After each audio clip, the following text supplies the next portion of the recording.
Ross Whitley with your Storm Team 13 forecast. Starting off with a live cam here behind Destination Panama City and showing the current conditions not only across the bay but also what it feels like out there. 89 and the dew point at 76 with the wind out of the south and west at 15 miles an hour. So as long as you have that breeze, you may not mind the heat and the humidity. That's probably the best way to stay cool. We did have some showers and thunderstorms across the area today, for the most part hugging the coastline early this morning. And then you can see the imprint of the sea breeze not making it to I-10 today, and that's evident by our temperature. 95 in Mariana today, 94 in Dothan, same number in Bluntstown. Felt much warmer than that. The low to even low mid 100s, so about 100 to 105 on those feels like or heat index values. That's the number of what your body feels when you step outside. And the reason for that, the higher the dew point, the more moisture is in the atmosphere. That means you sweat and it doesn't evaporate. Your body's way of cooling down is to evaporate that sweat. So if you're sweating and it's just running off of you,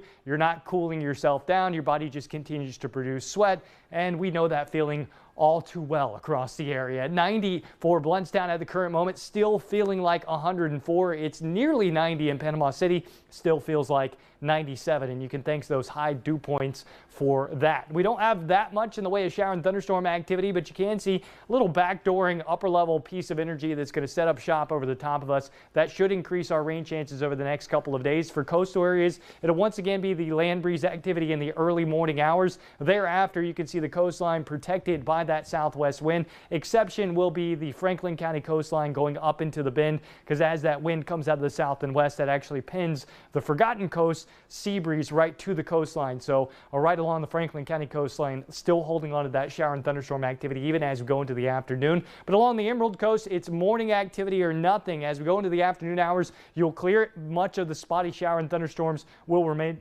for our inland areas as we go into the afternoon and evening. And then thereafter, we're talking about this pattern continuing. How about air quality on the good side, pollen count on the low side? If you are headed to the coast, pack the sunscreen. You'll need it. Back into the extreme category. Tropics for what change? How about the Eastern Pacific? Nice and quiet, as well as the Atlantic, but you will notice a very similar setup. And if I'm showing this model, that's because I'm already watching an area of interest. Of course, it's not in the National Hurricane Center's next 7-day outlook, but it is likely going to be in the 2-week outlook. And if that looks familiar, that's because that's the same area that was circled underneath the upper level trough for Chantal. We could see a very similar type of setup with this, and eventually a piece of energy either breaking off of that front or getting pulled out of the tropics and working down to the surface to give us our next tropical system. So that could happen in the Atlantic or in the northern Gulf underneath that frontal boundary. We just have to keep an eye on it.